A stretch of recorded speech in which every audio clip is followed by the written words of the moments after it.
Work. It's already past 5. Sorry, I'm not undressing on camera, guys. I'm just taking off my. Very different kind of show there in a bone. No, it's not. It is not Bored at Night, so don't even think that way. Welcome to episode 9 of the weekly, and I want to thank Mr. Juan Bagnell and Warren Bowman for joining as usual. How you guys doing? We're here. It was a busy week. So we had some to talk about, even though it seemed like it was kind of a slow news week. Yeah, it was. I killed the Guardian in Zelda. Anybody out there playing Zelda knows exactly what I'm talking about when you finally get the stuff to do that. Congratulations.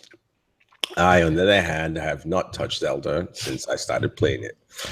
You are useless. But what else? And I told you, it's just not my kind of game anymore. But Sam is having some technical difficulties, so he will came in too early. That's why. If he comes in later, everything works on time. Trying to give this guy some tips here. Watch him come right in. The whole thing just works. Yeah. All right, let's kick things off. Any uselessness for the week, guys, or no? Because I couldn't find one myself. Has our stream started? It doesn't seem like it started yet. I'm checking the live feed. We're live here, but it hasn't started. It's just delayed. It says starting soon. So basically, there will be a delay when. And I think it's starting now. Yeah, it's finally started. So any uselessness, guys? Anything? I can't think of anything, and I know there was something that I thought was silly, but you know what? Maybe we'll just have to have a later uselessness. Yeah. Okay. So guys, if you have a uselessness, definitely let us know. The stream just jumped in kind of in the middle of us before we even did the intro from what I just saw right now. So It's like they didn't even get the beginning part where we talked about everybody's week. I killed a Guardian in Zelda. No. It does. If you skip back to the beginning of the stream, it's there. It's just that it's weird. Anyway, that's Google Hangouts. Warren, have you killed a Guardian yet? Yes. I killed a Guardian Zelda. That's very awesome. nice. It is awesome. Level up 1+ for me. That means you're probably pretty good at playing Nintendo. Yeah, it's kind of hard to play Nintendo now. Nintendo is really good. Oh, okay. I win at Nintendo. I do have a mini uselessness, and this is just me. This is a cranky one, probably one only uselessness. But the story that Netflix is going to be getting rid of star ratings and going to thumbs up, thumbs down. Like I cannot grade or rank or enjoy the spectrum of films in the Netflix collection if it's only like thumbs up, like that. I can't. Well, it might be thumbs up versus thumbs down, like YouTube, where it's. Remember, YouTube used to have a 5-star rating, but everybody kind of did the middle of the road anyways. They either gave you a 5 or a 1. Yeah, so maybe they're going with the amount of so for instance, like YouTube, right? If you have 5,000 thumbs up and then 4,000 thumbs down, that means this movie is but really I don't average. care about other people. It's like from back in the day. That's how I would cultivate my content for YouTube. Okay. Look. Can you guys hear me? Yes, we can hear you, Sam. Hey, there he is, Sam. You made it. See, right on time. Now everything works. Warren theorized that if you come before the show starts, you'll have technical difficulties. No. It's not that. Like Chrome is doing some very weird things. They've installed some additional plugins on Chrome that I didn't install myself, right? Just so I could get in. And then you can't install the plugins on Firefox anymore for some weird reason. And anytime I try to use Edge, you know what that story is with the plugins. So it's like it's all. It's Edge. They finally got it down to where they fucked you over so much that you have to go to Chrome to access their products. Thank you, Google. You fucking piece of shit. That is the uselessness of the week right there from Sam. We've got Juan's uselessness, which of course is the thumbs up, thumbs down. We've got Chrome for Sam. Warren, what is yours? I have no uselessness. I killed the Guardian this week in Zelda. Guardian are you talking about? Which Guardian? The Guardians, the things that one shot kill you. The laser things that one shot kill you, dude. What do you mean? That's not a big deal. It is. Ooh. Some fighting words here. Okay, that's somebody. Okay, how far you gotten in got far you because you said I've killed all four. I've conquered all four divine beasts. You're grinding the game. No, I'm not grinding it. Yeah, I'm not grinding the game. Juan, do you just want to talk? While these two go ahead and bitch first about Zelda and grinding and shit like that. We should have like two separate. How many hearts do you have? Hangouts, right? Yeah. I'm not even sure. We can do a picture-in-picture where they're doing. Yeah. If you have anything less than 10 hearts and you're killing Guardians, then if you want to have, I have less than 10 hearts and taking out Guardians. Okay, look. That's tough. Warren, how about this? How about after the show, you can start a hangout talking about Zelda grinding, and both of you can just chew it out. And don't be mad because you're not included. I ain't mad at the game. Homeboy hates RPGs. You guys know that quite well. I just don't play RPGs. Anyway, let's start off with the first topic of the week. LG G6 pricing is out, and it looks like $650 according to T-Mobile. So, what do you guys think about price? It's basically in the iPhone range. It's the iPad range. So do you think? Okay, I personally would say iPhone. My use of the G6, I'm happy and cool with that $650 price. I think for the device that they've given us so far, even though they say it's not final. And is this with contract or without contract? I mean, you think it's what? There's no contract anymore, Sam. What the hell? Wait a minute. You're asking this if you sign a contract, which they don't exist really. No. What I mean is basically it's $650 prorated over the life of your contract, right? So it's like 20-something.99 for 3 or 4 years. $24 a month. $24 a month. Yeah, which I'm saying is I asked it in the old school way. Sorry about that. But it's basically it's the same price regardless for everyone. So the price right now is not really a big deal. That's what I'm saying. It's like the same range as everything else. You're going to spend a little over $20 this is a big deal because we were really concerned about the G6 after European pricing came out that it was going to be around €750. So we there was the danger of this being like a $700 phone in US currency, and the fact that it's coming in at $650 gives us this is a better price point for LG to be hitting for this phone. Warren, what do you think? Good price. Yeah, kind of what you expect for flagship phones, and the G6 definitely has the specs and the build that fits into that range. So I was afraid it'd be like an $800 phone to be like proper fucked at that point. Yeah. This is listed competitively now, so they should be able to do hopefully some damage as long as they market it well. Yeah. All right, let's move on. AMD announced the Ryzen 5 processor, which is... Hold on a second. What? Why is the LG guy in the chat telling us to talk about the Samsung Galaxy S8? He's just said that. It's not the real LG. Remember, it's it's red and what's it called? It's red and gold, I think. Red and white. Yeah, this is blue and white and small G. So this is not the real LG guy here. It's LG's cousin, the one no one wants to talk about. Cousin. Juan's voice is becoming Darth Vader from Southeast Korea. It was doing it for a little bit. It's just kind of better now. I can't. They're doing it for everyone for me, so I'm just assuming it just comes in and out. Uselessness of the week, Hangouts. It is on a roll like the butt fumble on ESPN. It is on a roll. We gave up again this week. We tried to get another live broadcast going, and then Jules was on vacation, and I was like, I am just gonna record a piece of video in my office, and we'll call that the podcast until we can figure out WTF. Yeah, oh, Lord.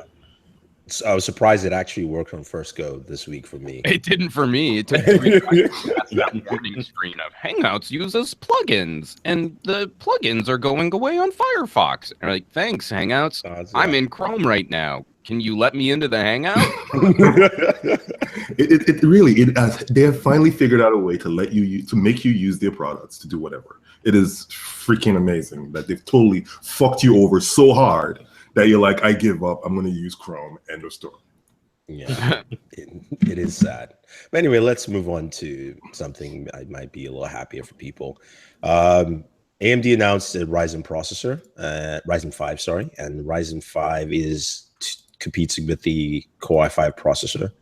In terms of pricing and in terms of specs, you have the Ryzen 5, there are 4 chipsets. There is the 1600X, 1600, 15X, 1500X, and 1400X. The 1600s are all 6-core processors, and the 15 and 14 are 4-core processors. And in terms they don't matter. They don't matter. I'm looking at the price. Those two don't matter. Yeah, those bother to anything lower than that. Seriously, why do those two even exist other than HP and the rest of them to put that in the PC? Anybody that's going to build a PC will spend the $219 at minimum. Yeah, 90. They'll probably be out of stock at a $249. That makes no sense. The $249 will be out of stock immediately. But I mean, you have to create SKUs for those. No, that's a waste of damn time. That is literally the biggest waste of time for them to make that. No, not necessarily. 4-core 8-thread processor. Why make a 4-core processor even in this day and age? Yeah, because that's your Core i5 is a quad-core processor. Your Core i7 is a quad-core processor. No. Your standard, I'm saying, yeah. No, me and Sam are on the same wavelength. Why does this exist? Yeah. Why does this? Look, if you look at the pricing, why do the 4-cores bother to exist? Because anybody that's building a machine with any type of brain, at minimum, is going to get. You do know that you answered your question yourself when you said the HP should throw that in there. That is why that is. Oh yeah, give that to them. Yeah. But why sell that to consumers? Exactly. That should be an OEM only. Yeah, I mean, because you can still build a decent system like that if you wanted to. I get it. They want to give everyone a range of whatever. But for me, this complicates. That just complicates things. Yeah, that just complicates things. No, I don't think it complicates anything. If anything, I'd cut off at least the $169 one. And do you have it up? Is somebody put it up on the screen? So basically, I'll give you the whole second. Let me share the screen. I'll give you the whole breakdown of where's share screen if it works. So the folks can see what we're talking about here. Hold on a second, just in case something happens. Do it now. I'm very impatient. Right, so you've got the four processors here: 1600X, 16, 15, 14, 2 6-cores, 12 threads, 3.6, 3.2, clock boost 4.0, 3.6. That's for the top 2 processors, 95 watts and 65 watts. Now, the 2 bottom ones are 4-core, 8 threads, 3.5, 3.2. Overclock is 3.7 and 3.4, and you have 65 watts for both of those there. And of course, they have their Wraith coolers included if you wanted that. That is the breakdown. Anything else you want to see? I mean, just looking at the pricing compared to what it is, the $169 one is absolutely pointless to sell to anyone that's an OEM, anyone that's not an OEM, because for literally $20 more, you get a better processor out of it, a clock's a bit higher, and for literally, my God, $30-something more, you can go. Sorry, $40 more, you can go to the 1600. And but $50. Sorry, yeah. But I know, guys. But $219. Yeah. $219 for base processor, and most people in build, that's kind of what you averagely spend or more. I mean, I understand why you make the range, because you got to compete with Intel in the range. But if I was them, I would have just been like, we can sell these two and beat your entire lineup. Yeah. And they can't. The pricing's is on point for what they're doing, and the performance. I mean, he's got to perform, obviously, but if you're talking $219 for a 6-core processor that can easily go on sale for $200,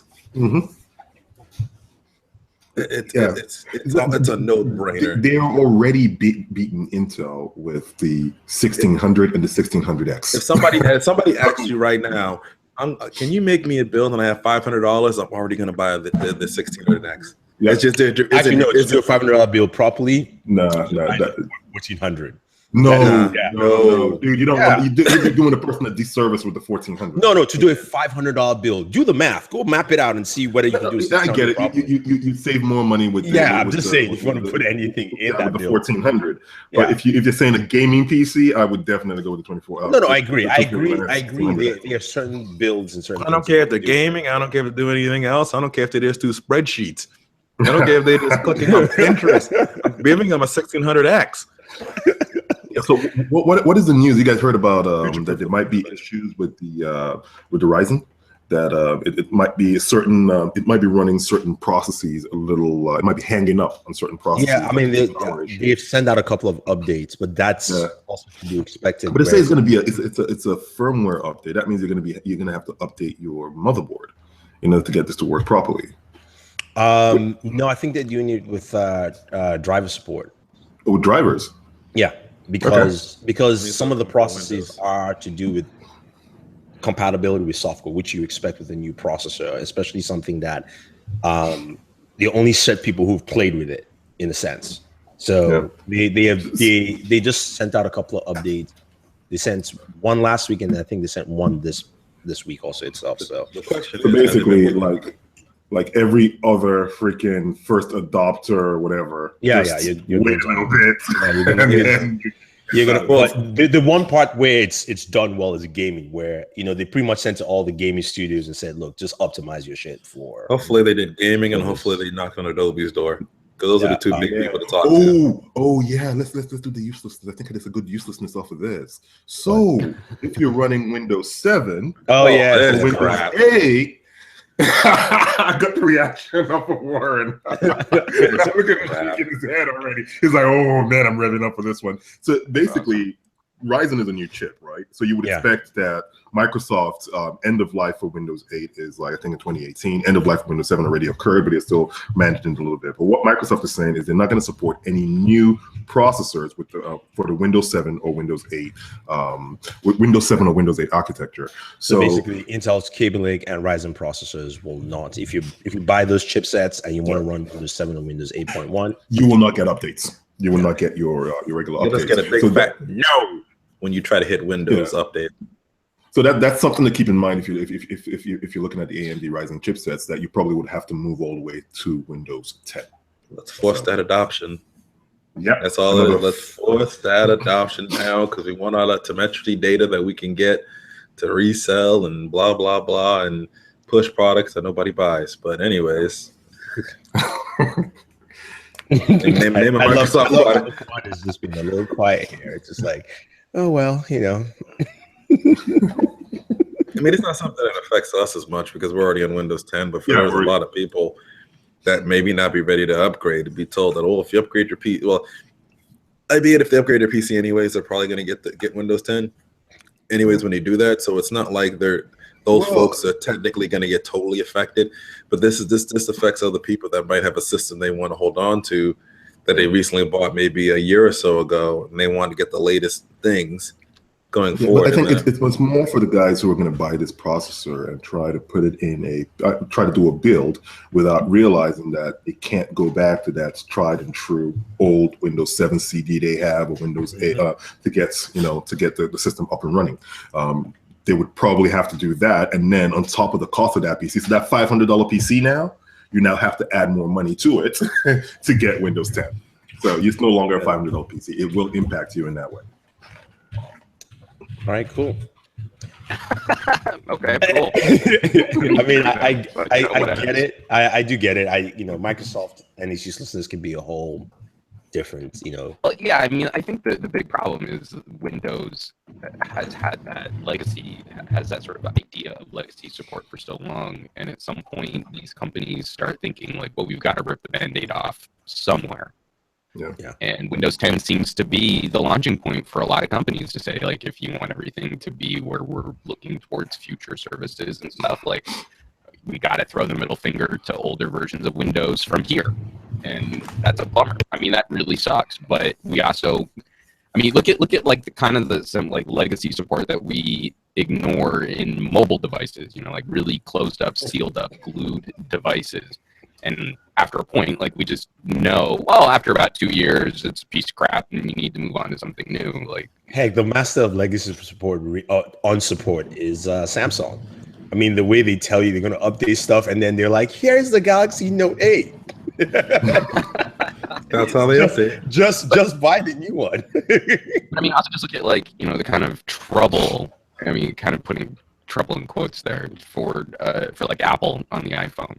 Well, I should be able to get at least 7 operating system updates for my iPhone. Like, we start having expectations about what companies can and can't deliver, and this is just, I think, that sort of you sound beautifully right now. Transition point for Windows. Just keep talking. You sound great. Just keep talking. I mean, like literally could not be buggered to give a shit about Hangouts audio at this point.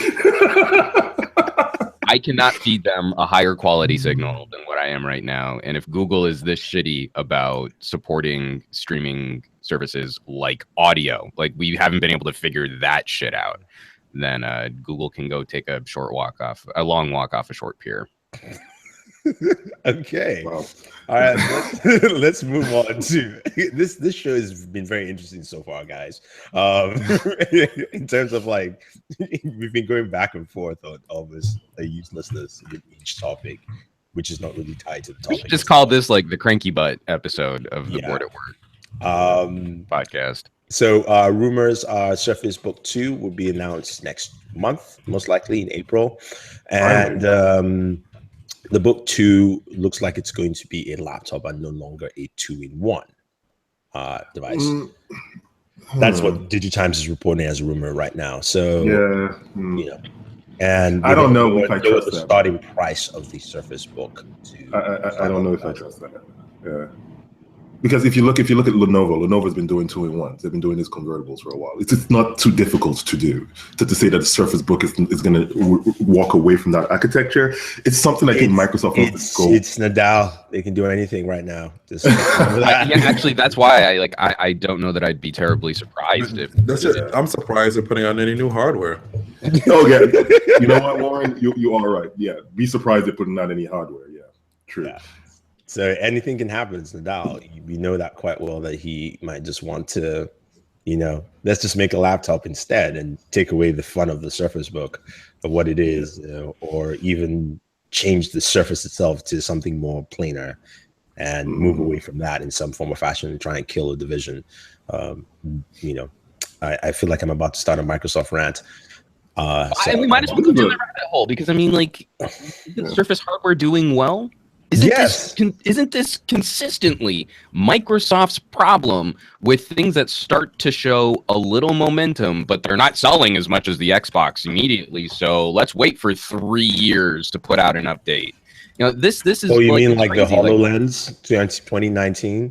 Right. Like, we shouldn't be sitting here as fans of these products. Like, I think the Surface and the Surface Book helped usher in a conversation on shifting how we use mobile computing devices, and then wondering whether or not they might even put out just a spec bump. You know, like these kinds of rumors are exactly what starts to kill any momentum built up for Microsoft products, because Microsoft won't get ahead of the conversation. They don't reach out to consumers.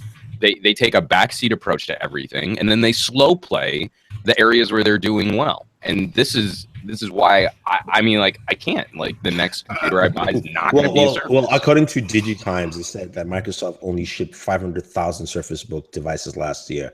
Right. What is a Surface Book? The Surface Book is a first generation product. That was hard as hell to get. And also, I mean, also the pricing was a little bit up there for the Surface Book. Oh yeah, hell yeah. You got to put that into consideration. I think the pricing was totally commensurate with the new engineering required to get a product out with the attention to details using very premium materials like injection molded magnesium. I don't have a problem with the pricing. But the specs were off on that, because the same specs for the $2,800 Surface Book I have in my $1,700, $1,400. I didn't pay $1,400 for it, but $1,400. How do those specs compare against a MacBook? Very well. I have a 4K they display. Compare very well against a MacBook. I don't have a problem with the pricing. If you're going to call something a premium product and you're going to build it out of good material, I mean, we're not talking about an MSI gaming notebook. I mean, if you want something lightweight and plastic and you just want all of the hardcore specs in there, you can get that. But that's not what the Surface Book is. And so I didn't have a problem with the pricing. I had a problem with the fact that you couldn't buy one when it launched, and they only sold 500,000 of the first generation of this. Oh, well, I guess we better not make a follow-up. Well, that's the wrong play. The right play is to now follow this up with an improved product. Maybe give me some Thunderbolt on that bitch. And maybe, reconsider some of the pricing tiers for different processors and GPUs. Yeah. No, you're definitely right. Maybe go with Ryzen, make it cheaper. Well, no, I was just saying, like a 10 series GPU, right? That's a needed update for a product like the Surface Book, which should be out this year to compete against all the other Windows laptops that are getting that bump. And so, where is Microsoft? Yeah, no, I definitely agree. Not a part of the conversation, which means all of their momentum is tanking. And then when they do finally get a product out to replace the Surface Book, we'll have moved on. People will have spent their money on other competitors' products, and laptops don't flip that often. So they're proper screwed. You're definitely right. Microsoft has this problem where if you look at, Apple has 2 events a year, right? And we know exactly when those events are. You can speculate all you want, is June and September. Just whatever it is. That's just what it is. Samsung has 2 events a year when it comes to their major launches. One is for the Galaxy. Yes, it was shifted, but it's still around the same time frame. If you look at it in terms of, it was last year was March, early March. This year is just late March, right? And they also have the Galaxy stuff either August or September. Microsoft, when do they have the announcements? Whenever they feel like throwing stuff out without any market positioning whatsoever, to say, okay, we are comfortable and we know that there's going to be a new Surface Pro or a Surface Book that will be announced roughly between the months of April and March. We don't know that. The last time they launched a Surface was in December, right? Or November, December. Late last year, late last year. And November for a December launch. Yeah, and now we're going for an April announcement. And then the original Surface Pro 4 wasn't that a midsummer? I think it was midsummer. Something like that. And then the Surface 3 was in May. Yeah. I remember that's exactly what I'm getting at, is how can you expect people to follow the plot when you're this slapdash with putting stuff out there, and it's a self-fulfilling prophecy? Oh, Windows phones just don't sell. Like, you had built up like 10% market share in European countries. You had gotten Americans to 3 to 5%. You then sat on a flagship for over 2 years in not updating the line and hoping that Lumia 500s were going to keep Windows Phone alive. After you had built up a fan base, you have a fan base of people that suffered through supporting the Surface 1, 2, and 3. Right?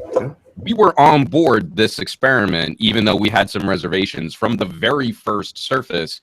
And with some caveats, it's not a product for everybody and you need to know what you're buying, but I'm generally very positive on the Surface Book for the right consumer. And where do I now go with the people that I've recommended that product to?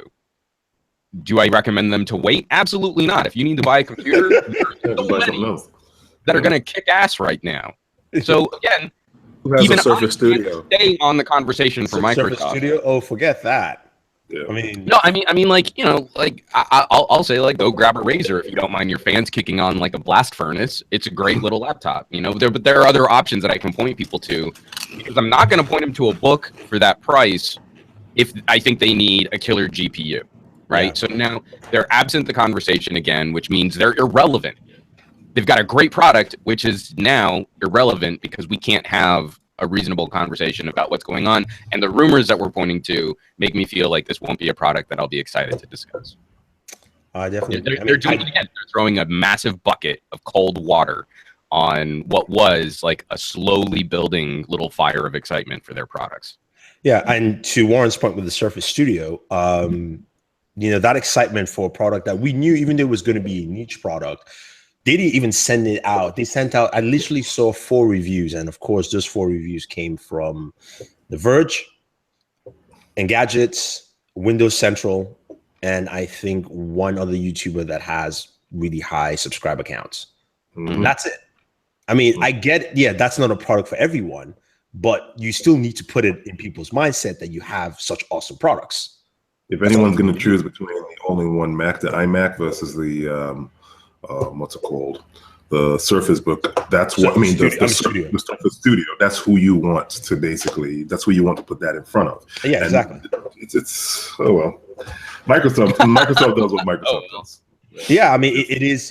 I can't say it enough that Satya Nadella is not the right CEO for Microsoft at this point in time. I mean, not for any hardware. Yeah, that's what I'm saying. At this point in time, because why I say at this point in time is that we're at a time where everyone has finally realized that in order to push your particular brand of experience out there, you need compatible hardware. So when people complain about, how come I can't get this kind of this new iOS release on my 3-generation-old iOS phone, it's because there's an experience. There's an experience that is tied to that particular hardware that you have to get that hardware to have. You can't just say, they're gonna put the software there. You can install it in whatever you want to install. Look, we're a software company. Then you get such like bifurcated experiences with people calling stuff crap because they have the wrong hardware for it. So they have to tie the both of them together to deliver a consistent experience across their families. It's not even just tying together that's even an issue. It's the fact that Microsoft has this innate problem of not working well with its so-called partners. Windows Hello is the biggest example.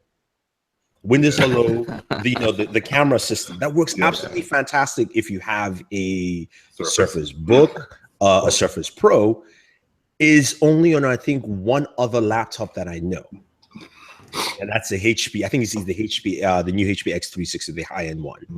And finally, in terms of webcam, the Logitech Brio webcam, but it's taking 2 years for something. There were webcams that said they supported Hello. The only problem is the Microsoft integration for those webcams aren't working. Yeah, no, they don't support Hello because you need actually 3 sensors in there, which most of those webcams only had 1 to actually do it properly. So either they told them you could jerry-rig it somehow and it never worked. Stargazer.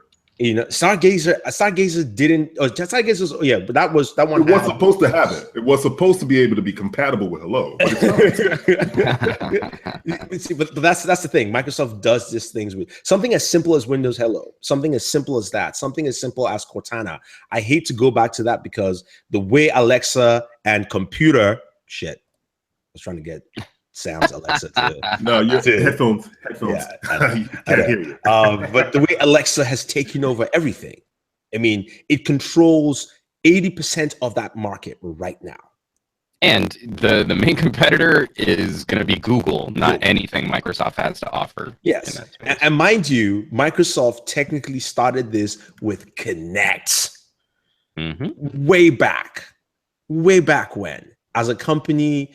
I still go back and I say, you know what? As much as people didn't like Baumer, he had some ideas that he was willing to stick with. And if he had run his course, at least to be fair, he had consumer-facing ideas that he wanted to stick with. I mean, again, Nadella has some killer, pet programs that we'll never get to play with. They're not for us.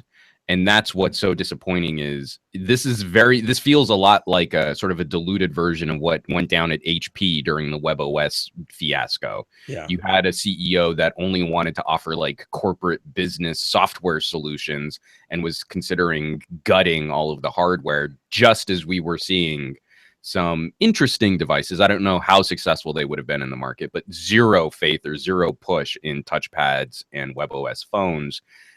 And Microsoft is starting to feel kind of similar. Like the Xbox is its own thing, so obviously he can't touch that. But there's no faith in phones. There's not a lot of faith in Surface, other than the billion-dollar industry. I was going to say, other than the strength of the personalities on the people on the Surface team, I think that's what's dragging Surface through any kind of progress right now.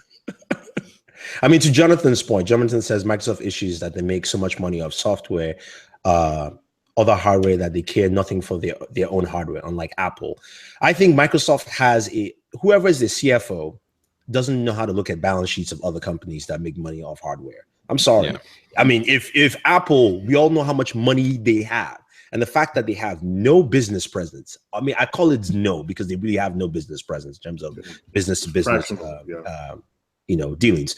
They make all their money off the iPhone. Let's be frank, because MacBooks don't sell as much, and iPad sales have been dropping. If they make all that money off, you should think that you are doing something wrong and you can capitalize on the market that you're not in. You don't have to win the market, but you have to compete in the market.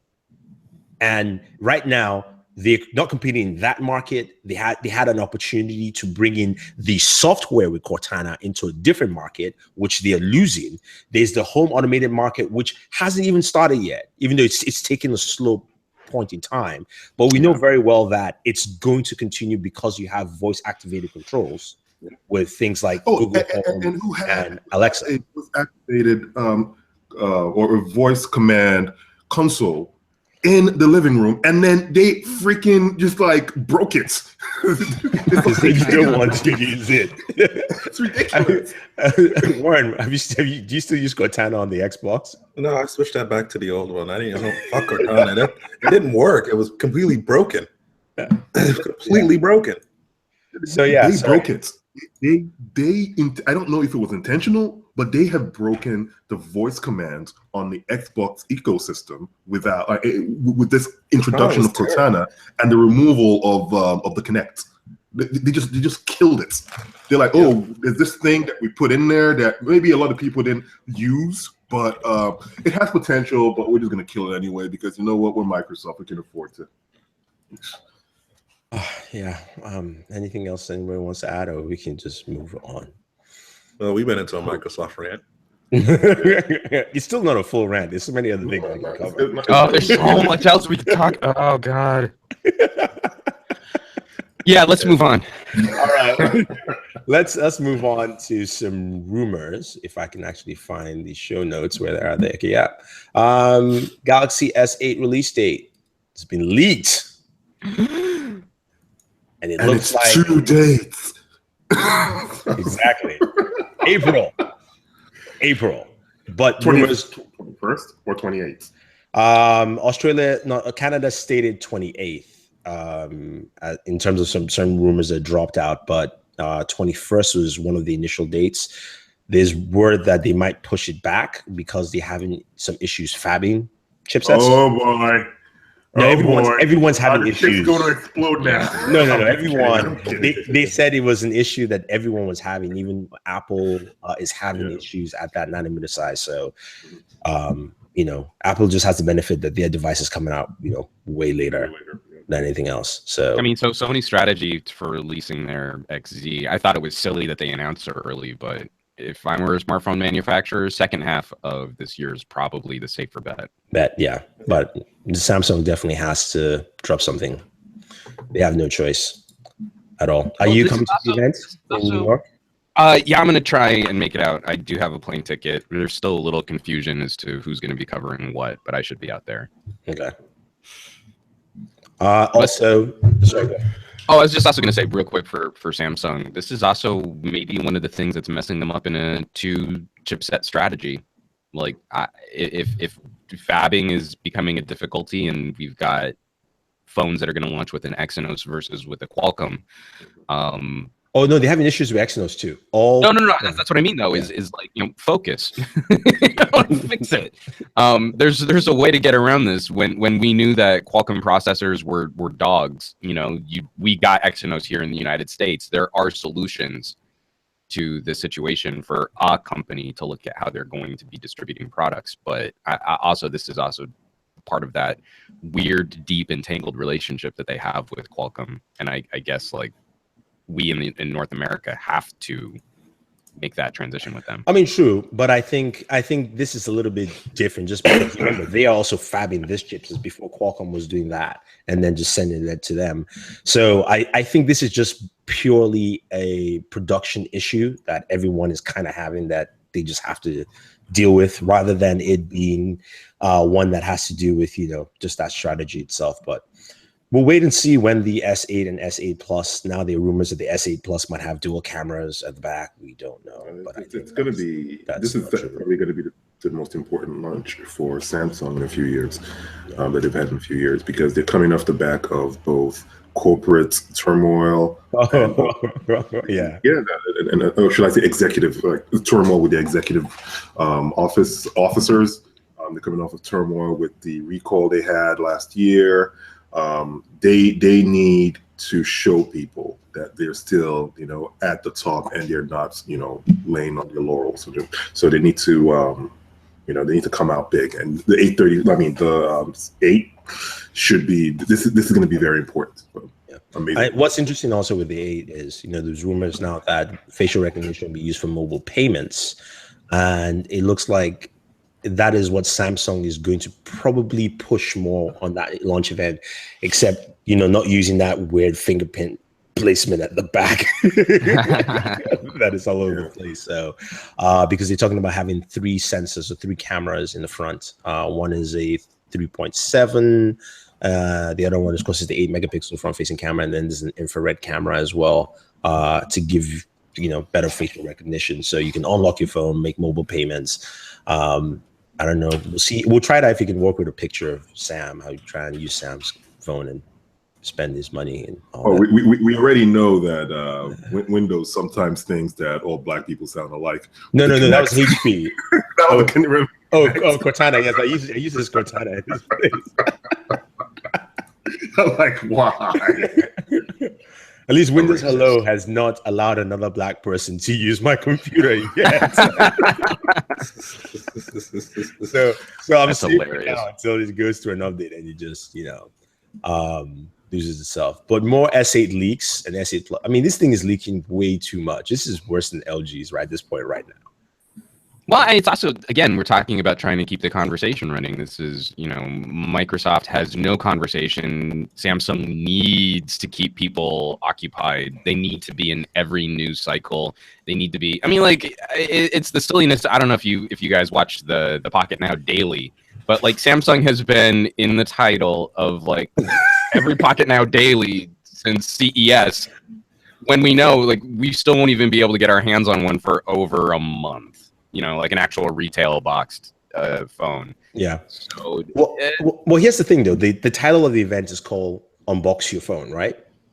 Mm-hmm. So we're gonna get phones there to unbox. Yeah, that's what I think. Samsung's approach is kind of like LG's the same, but they're gonna be like, "Here's the S8. Here's everything you do. Now, just take it home and just go show everyone." They haven't done that since the S2. S3. Yeah. Oh. And I think that's what they want to do. They really want to flood the market with S8 and S8 Plus praise and feel. Yeah, it's what they used to do for the S2 and the S3. Oh, that was great. I had a great relationship with Samsung PR. Yeah, I know. All right, let's move on to our very next topic. Uselessness. Topic. What's the next uselessness? That is pretty much it. It was all Samsung. Well, you're going to say about the facial recognition for? Yeah, I kind of just. There wasn't really much to say about it. We kind of fell for the same trap on our podcast too, where we're like, yeah, it's going to have 1,000 frame per second camera. Oh yes, 1,000 frame per second. And moving on. It's in the title. It's the clickbait part of our title for the podcast. Wow, you just laying out trade secrets out there. Well, no, I'll give anyone the inside baseball if they ask for it. Now, I wanted to ask you guys what your thoughts were on the LG class action lawsuit. Just got a tweet from Andrew Wallace at Fat Produce on Twitter. He was asking about that. It's been that common talking point. You can't bring up an LG phone without someone going, bootloop, fruity bootloops. What do you think? Is this was this the appropriate response? Did LG not tackle their support like they should have? What do you think the ramifications might be for this? On my point, I don't care about bootloader issues because I never experienced it. But when you have something like this, you need to tackle it properly. You don't leave room for anyone to try and sue you, and it's an easy thing for them to resolve in a sense. But it seems like I think LG just didn't handle it properly, because starting with the G4, that just the fact that I put out my G6 not review 1 week use. People are asking me how is it as a review. I'm like, I'm not gonna give you a review, but the first questions I got were all about bootloaders. I'm like, I have not had a bootloop ever happen on an LG device. Yeah, And number two, I've gotten really lucky because I know it's actually a common enough issue, but I have two launch G4s and a launch V10 that are all still kicking. So I'm gonna knock on wood there, but it's one thing that I just haven't experienced personally. Now I have had two G5s completely crap out on me, but not by boot looping. I'm still flying like a G6 on my G6. Well, I mean, why did they not? Like pre-release hardware. Why did they not use them? Well, I mean, I'm so mad that they didn't use that. It's so obvious, and yeah. I know jokes about it if they had, but it would have been a really nice tie-in. Again, the psychology of it's a premium product, like a $40 million plane. It's so perfect. I'm so mad. Yeah, well, LG missed that opportunity in some form or fashion. That's what this podcast should be called. Is missed opportunities. Missed opportunities and lowered expectations. Oh, lowered expectations. Back to the Matt TV days, right? Yeah. We should have a segment on the show just lowered expectations, and Microsoft will be in there as a regular. That's hilarious. Yeah, HTC will be in there as like it will be the king of the low expectations. Okay, yeah, that's another one we should probably throw in with The JaVale McGee's of the HTC, our own device. I don't know if you guys have you? So Jaime's doing the review on it because he did all the pre-prep for it, and because I was chewing through the Huawei at the time. How messed up do you have to be in releasing a product where even MKBHD puts out a negative video on your phone? I know that's kind of that's intense. Yeah. When the title of his video is "Skip this one," and this is a dude who like is overwhelmingly positive in the products that he wants to talk about. Like he tends to only stick with phones that he likes so that his videos can stay kind. How bad a misstep does this have to be for him to be against you? First of all, who did they actually send out Ultras to people? Did everyone buy so they sent a few people. I know Supersaf got his, MKB got his, of course. I hadn't interacted with Supersaf. I know he doesn't do reviews, but he just did an unboxing, and that was it. And that was like 2 weeks ago. So I mean, that could. So nobody in here has one. Oh no! So I think it was also part of their, you know, how every company has like their fan. So like there's what is it, HTC frequencies or something like that. Yeah, I think some of those members. I think that's where we got ours. Again, the inside baseball on that. I probably shouldn't have said that on a public podcast, but that's fine. But it was a very limited seeding of devices, and I think it was sort of in response to some of the people who were buying international units to do reviews because it was out early in Taiwan. So they tried to get ahead of it, but this is I mean, like, we might I'm very apt to complain about companies that don't put out finished devices, and I think that's one of the traps that HTC fell for here is they sold us on software, on AI, on changing the experience and how you use your phone, and none of that stuff's in the phone. It'll come in a couple months. Like, well, don't put it. Don't say that this is the release. Then, like, you can call it a soft launch or anything else, or that it's not finished. What processor does the U run? That was the A21. See, now here's the funny thing with their messaging, right? They announced to you, we said A21, and when they said A21, all of us, not all of us, but everyone was like, ugh. But when LG said A21, they actually they stated it the right way, where everyone was like, yeah, we understand.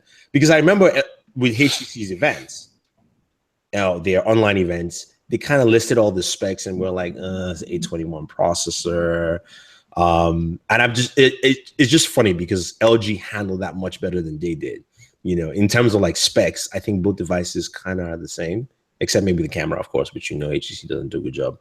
No, this is a better display, definitely on the LG, and different aspect ratio as well too. I think there's a lot of things that are different on I mean, internally, you could say. Yeah. I mean, every phone's internally the same Snapdragon processor with pretty much the same amount of RAM. That's why I don't even know why people bother mentioning that crap in video reviews anymore, because it's damn near all the same thing. But also, I think one of the biggies is for LG, they made a big talking point out of the display, the 2:1 aspect ratio, and they were catching up on a bunch of features like water resistance, right? So we had a refinement conversation mostly that this is a more refined product than the G5, and there's this new feature in the display that feels a lot smaller than it really is. Okay, so we can understand that.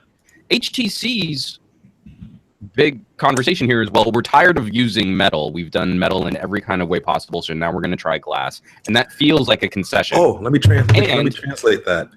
And we've got a ticker display like the V20, but the biggest new things, the biggest new ideas were software, and that I'm excited to hear about that, but it's all vapor right now because you can't use it. So with the product being out, with early reviews going live, that means the key focus of what was going to be exciting about this phone doesn't exist. And by the time it does, we'll have already moved on to a dozen other devices to talk about. So who's going to backtrack to have that conversation about HTC? I mean, we're going to have to put a video out on it, knowing that it's going to get 1/10 of the viewership of me doing like a battery case review or something like that. You didn't translate that right. When they translated, said, we've tried of doing metal all the time. We want to do something new. That's not what they said. You have to translate that. We broke and we can't afford metal no more. That's what that is. Straight up. Who the like? And it doesn't make their products any less expensive. I mean, like, no, I know. Now, but I'm just saying, like, to say that we're tired of doing metal and we want to do something new, but we go back to using plastic. That's nothing new. That's not new. That's not different. That's glass. Not change. Use glass. It's like some new super polished, pretty layered, reflective glass, right? Crap. That's what it is. Let us move to something. I think, Sam, you might want to take a lead on this one. This week, we had our first ads on Google Home. The beauty and the fact that Google has now come out and said it wasn't meant to be an ad, and it was triggered by basically a calendar date. Says something about how Google is using this product. So I would just let Sam roll with it, and then we can jump in. Yeah, so for those of you who don't know, apparently a few days ago, a few Google Home users who were asking for their daily briefs basically got an ad for Beauty and the Beast, and now basically spoken out to them by the Google Home Assistant. Now, the problem here is that these people were in their calendars looking for their daily briefs, so basically what their calendars are gonna, what's on their calendars for the rest of the day and whatnot. Had nothing whatsoever to do with entertainment, had nothing whatsoever to do with events that they had planned, had nothing whatsoever to do with them asking for suggestions on entertainment. This was a purely unsolicited ad for Beauty and the Beast. Now, Google, like E has mentioned, is saying that, oh, this was a mistake, it was not intended as an ad and whatnot. But the problem becomes, why deliver ads at all using a home assistant? Using the home assistant, there is no justification for delivering ads. If I want something, the home assistant is supposed to go out there on the internet or go out there to whatever your services are and tell me what the options are. When I ask you for something pertaining to my personal calendar, I don't want to hear your ads. And I think this is where I think this crossed the line for Google. I don't think it's a privacy issue. This is just delivering of ads. But for me, it's an issue with just tackiness. This was tacky. If I had someone in the room, let's say I had people over, and I'm like, Google, tell me whatever, or Google, let's play whatever music, and this started playing, this would be embarrassing. And I think that's what Google needs to avoid, and that's what ends people's adoption of home assistants like this. You done? I'm done. Sounds to me, where does the API actually read from? Does it directly read from the calendar, or does it read from Google Now, which imports into your calendar? That's a good question. Because if it read from Google Now, it could easily be within Google Now if the person actually attends movies quite a bit, and it says, "Oh, by the way, this premiere of this big movie's coming out around this time." It doesn't matter though. I didn't ask for that. Exactly. But if it's in your Google Now, I can see why it would read off of it, though. I can see why that's something that needs to change. I mean, yeah, they will. Everybody needs to stop being butthurt about it.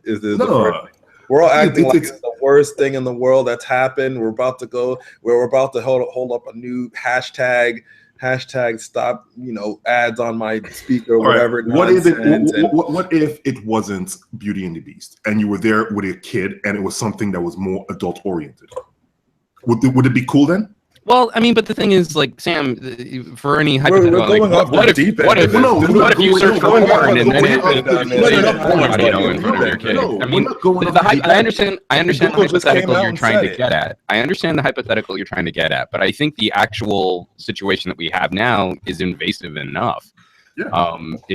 We can't be shown more when companies treat us like consumers or when companies treat us like products.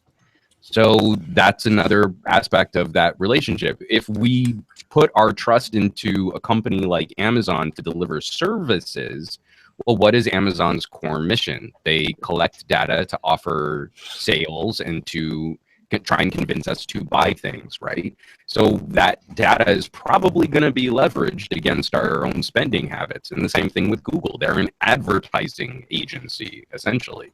That's how they make a significant chunk of their cash. So any product that we engage with, in a way, kind of makes us the product too. So when it works seamlessly and I get great product recommendations for things to buy and I don't feel like I'm being yelled at, advertised to, that's awesome. But when there's a misstep and that veil is pulled back and I'm shown that I'm just as much of a product as the products that I'm shopping for, then that makes me feel uncomfortable with the amount of data that I give these companies. Well, I can see where you're coming from as your point of view being that, well, it's a relationship with, we're giving them our information in hopes that they can help us curate our lives and whatnot. That's fine. I see that argument.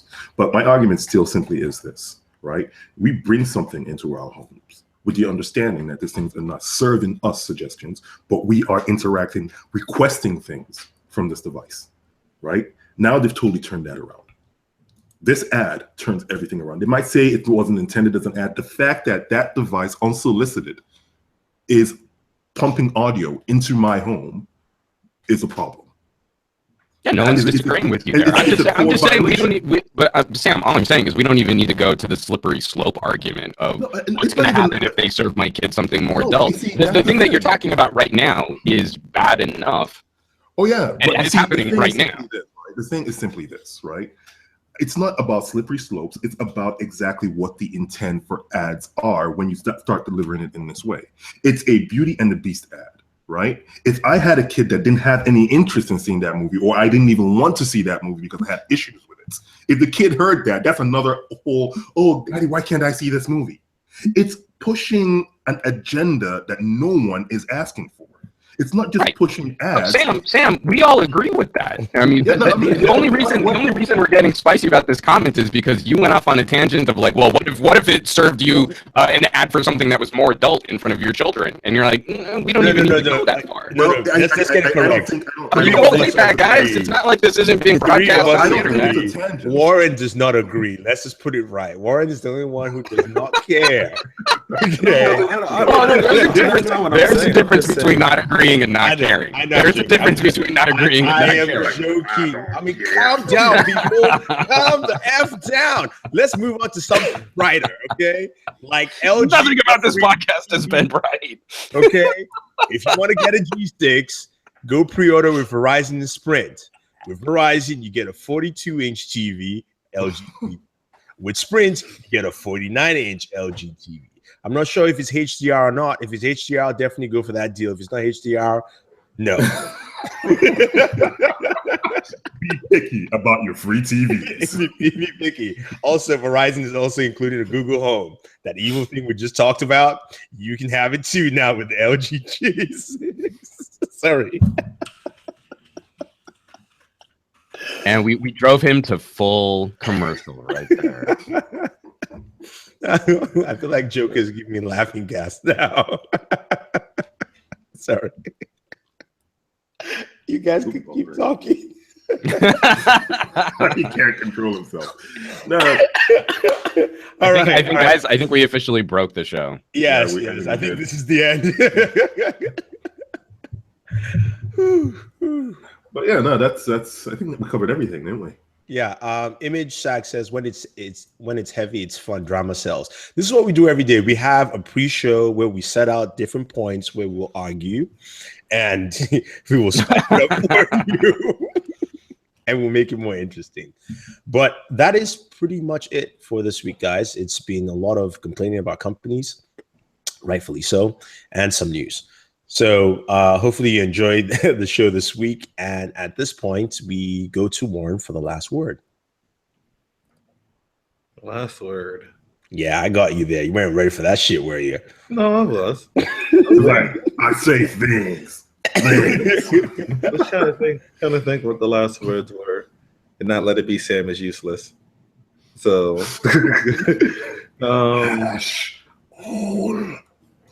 So this week's it's been outside. I mean, most of the last word stuff that was basically on Microsoft stuff and their whole uselessness with the way they're handling everything they do.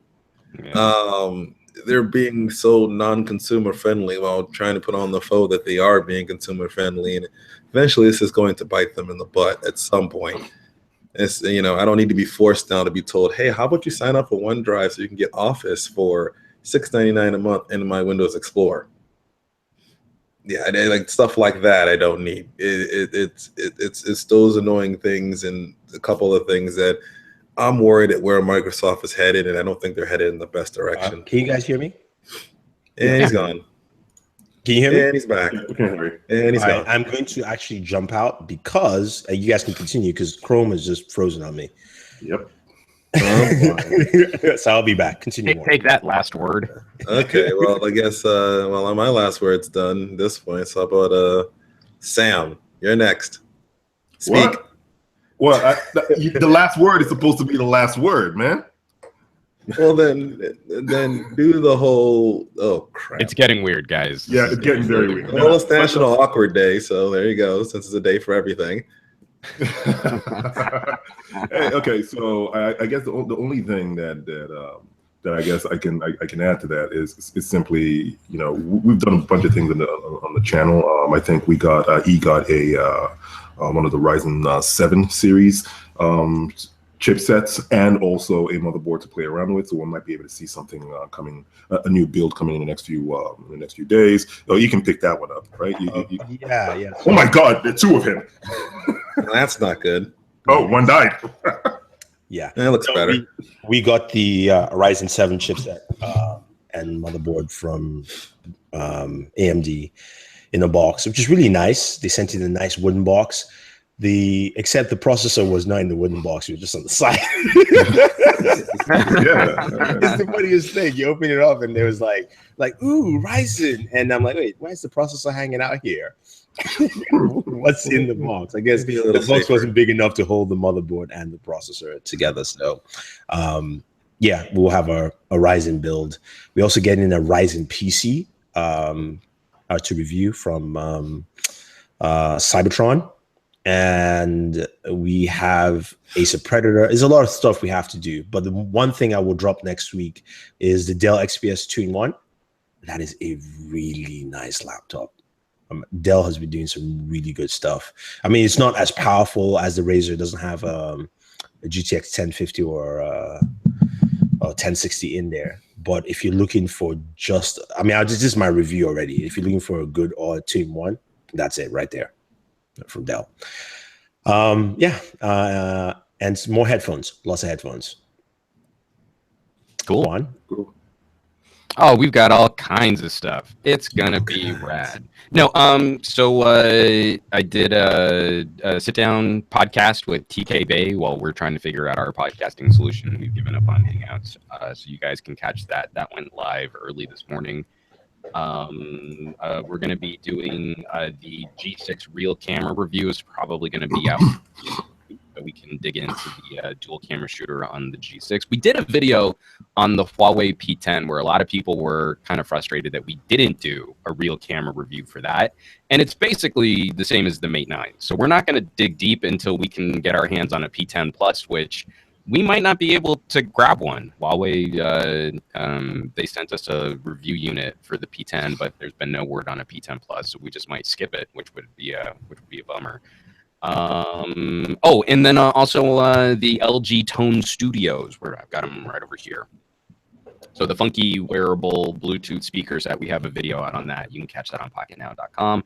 And for some gadget guy next week, I'm going to be doing a little office tour because this is sort of the revamp of the revamped office for the Gadget Guy Lab, and I think I might shoot it in 360, so that could be fun. I'm hoping to have that out maybe. Do I have to wear goggles to watch it?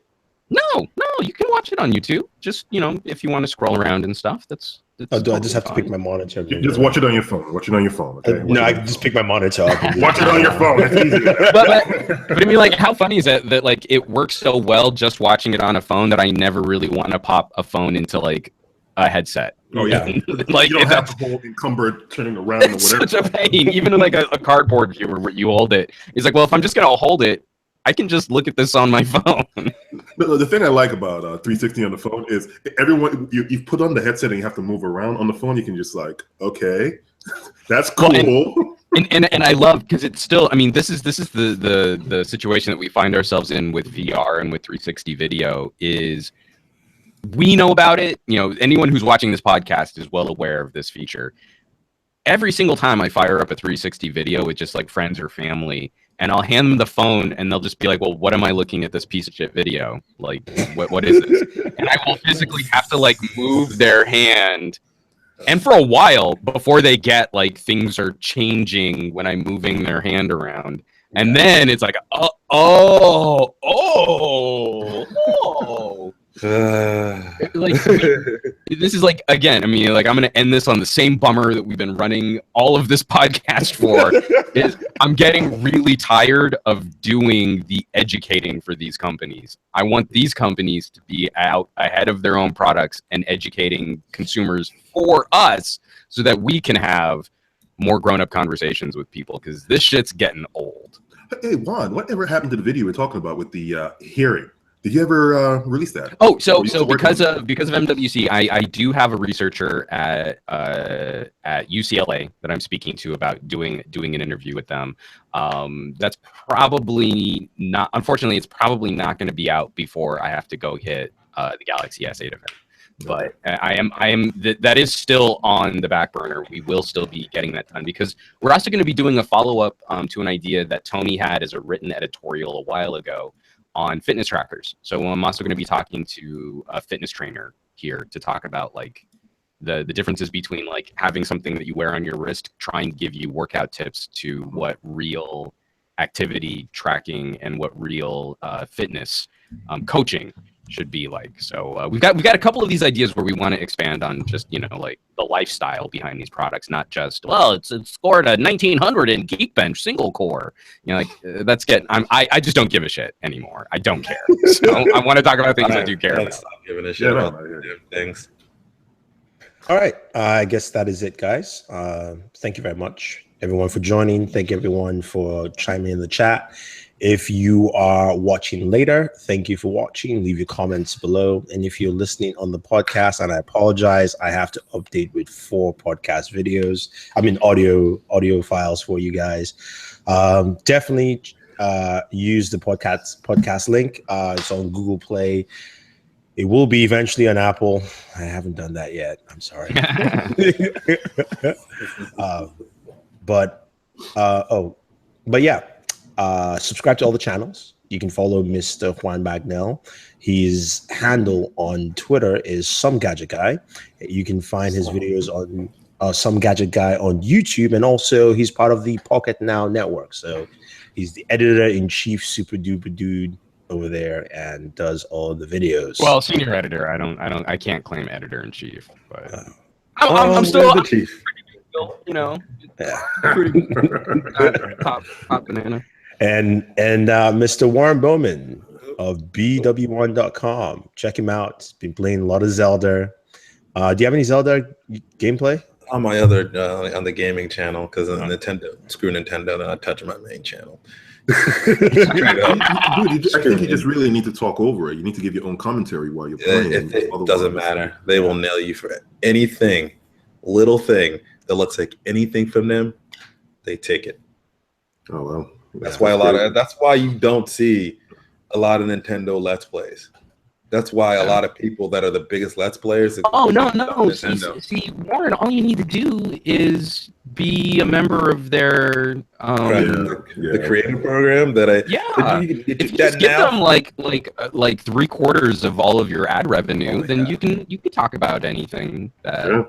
It's so ridiculous. Like, and the thing is, they now just released the ability for you just to do it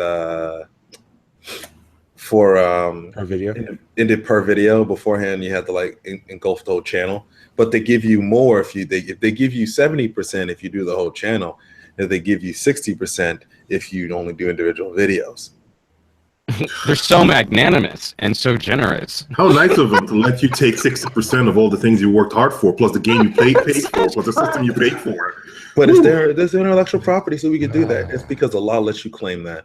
The day that law changed, the day that changes around, it's not even a matter of law. It's just Nintendo being useless because every other gaming company. Now, there's a few others that are kind of like this too. Naughty Dog's a bit in this. Naughty Dog, they don't claim, but they're in a bit of this boat too. And I'm like, well, that's where games don't get played on Let's Play, so people can buy. Yeah, but I mean, that's how people. Rockstar does not give a shit. Yeah, and that's why Rockstar sells a fuck ton of games. Yeah, I mean, you see Grand Theft Auto mods and modding videos and all that stuff. People and they sell games out the ass. Blizzard doesn't care, and they sell games out the ass. That's why they're the leading gaming companies. But then you go and you take a look at some of these other places, and you see them. Oh no, they're trying to mine their consumers as revenue, additional revenue streams. We want to protect our IP. Shut up with that. Like every time they say that, I'm like, protect your IP from what? From what? From what? People just gonna take it. Warren, if I saw you playing Breath of the Wild, I would think that was me playing Breath of the Wild, and I wouldn't want to buy it. I'd want to actually buy your video playing Breath of the Wild rather than actually buy it to play it. You see, that's the problem. Logic.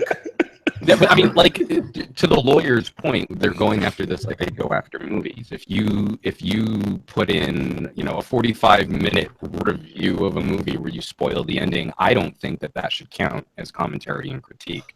That actually betrays the product to make your product better. Gaming is not the same. Gaming is an interactive medium. You have to play it. You have to play it. So, I mean, I know there are people who like to watch Let's Play videos, but if that person only watches Let's Play videos, then they weren't going to buy the game anyway. Right. There's a lot of games that I buy after watching a Let's Play. This Let's Play is the reason they should be happy that Let's Plays exist, because essentially it's killed off the really bad video game review industry that it was for like a good the last 5 years of it. The Let's Plays and those folks have essentially probably helped you sell more games than the review folks. Yeah, exactly. Now, like me. Right now, how many of you Google search a review of a game versus a Let's Play or a walkthrough of a game? Which one do you put in first? Yeah, I mean, you go to see how somebody's actually playing the game. But sorry guys, that was the last rant for the day, I believe. You should just call this the ranting. Yeah, I'm going to change the title to ranting episode. Oh, I was going to go with the weekly. Season 4, episode 9. I just don't give a fuck. There it is. Subtext. I'm getting too old for this shit. Right? But also, the reason I haven't done too much on Breath of the Wild, this is a hard game to Let's Play because it's not linear. So there's so much you can just do. So it's like if you really want to Let's Play this, you're actually going to be watching people for 2 to 3 hours just roaming around, trying not to die half the time. I actually have to tell myself, Breath of the Wild is the first game I've actually told myself, like, I really don't like the portable format of the Switch, but it's the first time I actually like, you know what? Put that thing down. You cannot take that in your gym bag to work. Yeah, I couldn't bring this to work with me. I brought it with me like twice. It's like I can't do this again. Like this, I'll be here all day playing this damn thing. It's crazy. It's one of those just games that it's so massive. It's just hard to like If you want to sit there, most of Let's Plays are probably edited because it could be just 3 hours of live streaming of someone just trying to like get past a fort or get to a tower. And it's like on your way to get to this tower, there's like 3 or 4 other distractions. Ooh, there's a horse. Let me try to get the horse. The horse just kicked my ass. Yo, crap. Here's some bad guys that are kicking my ass. Or it could be basically 30 minutes of just like, oh, let's add this fruit and this meat together. Oh, God, the cooking. And you hope it doesn't go to the bad cooking music. Yeah. Like, wait, no. Dubious food. All right, guys, we've done enough of Zelda review here in this episode. That is it. Cap. Done. Okay, we're done. Yes, you can also follow Sam on Twitter. I was trying to do the round end of his Twitter handle is @blackiron_man. Mine is Bored at Work. We're both part of the Booredatwork Network. And also, I have another show today at 6 p.m., Superhero Hour, talking about all comic book shows, news, and stuff on other channel called On Board. So thank you very much, guys. Don't forget to, again, subscribe to all the channels and always enjoy your entertainment. Bam. Or else.